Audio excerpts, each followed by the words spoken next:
Le Deutéronome et Jérémie, le livre de Jérémie, sont en gros contemporains et associés plus ou moins au règne de Ézéchias, du roi Ézéchias. Alors c'est important parce que moi j'avais repéré des rapprochements entre le Deutéronome et Jérémie, et notamment à travers le schéma Israël qui est extrait du Deutéronome.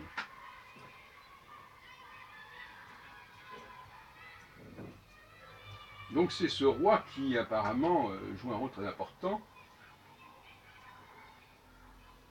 Il ne faut pas confondre avec Ézéchiel évidemment. Il fut roi de Juda, de Judée, pendant 29 ans, vers la fin du 7e siècle. D'ailleurs, pendant son règne, le royaume d'Israël fut envahi par les troupes assyriennes et sa population fut déportée. Le royaume de Juda a ainsi accueilli à cette époque de nombreux réfugiés israélites. Eh bien, c'est exactement ça. Nous sommes à l'époque de Jérémie, d'Ézéchias, et on peut trouver des passages de Jérémie 31 repris dans le Deutéronome et dans le schéma Israël.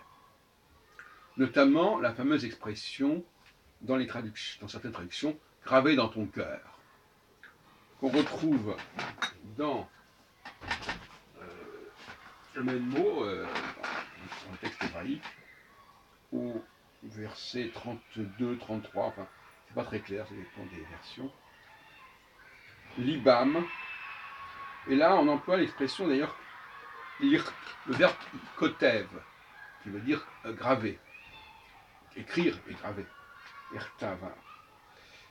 Et dans le schéma Israël, curieusement d'ailleurs, certaines traditions traduisent aussi le mot gravé, alors que dans le texte schéma Israël et dans le Deutéronome, on parle plutôt de Metsavecha, ce qui veut dire j'inscrirai mes ordres, mes commandements dans ton cœur.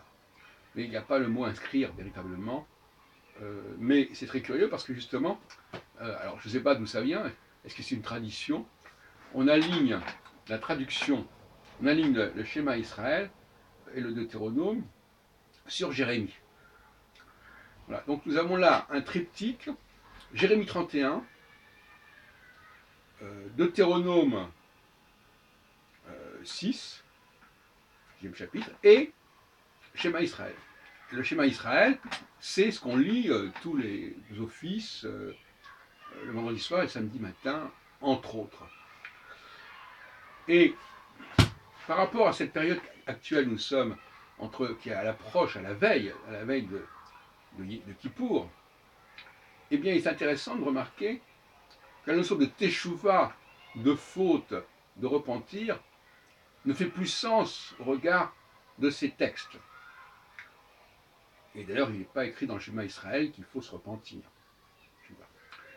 Et parce que, justement, l'idée dans Jérémie 31, qui est la clé de Deutéronome et de schéma Israël, ici, c'est que on ne pourra plus désobéir puisque ça sera gravé, engrammé en nous, dans notre cœur.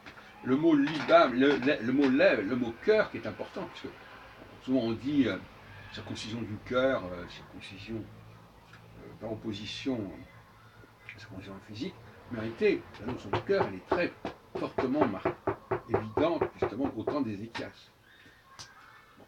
Donc,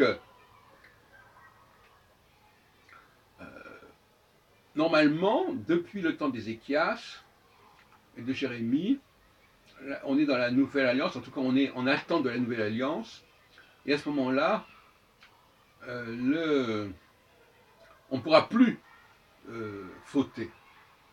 On ne pourra plus fauter. Et donc si on ne peut plus fauter, l'idée de teshuva, de pardon, ne fait plus guère sens, je dirais les choses comme elles sont. Et c'est ce que les juifs laïcs ont compris, d'une certaine manière. La judéité, elle est en nous, c'est en nous. Si c'est en nous, c'est en nous. Et si c'est pas en nous, c'est pas du judaïsme. Vous voyez ce que je veux dire? Puisque maintenant le judaïsme est intérieur, le juif reçoit cela d'intérieur. Donc, ou bien il l'a, ou bien il ne l'a pas. Donc il ne peut pas désobéir à ce qui a été mis en lui. Donc ce à quoi il va désobéir, c'est à ce qui n'est pas en lui. Voilà.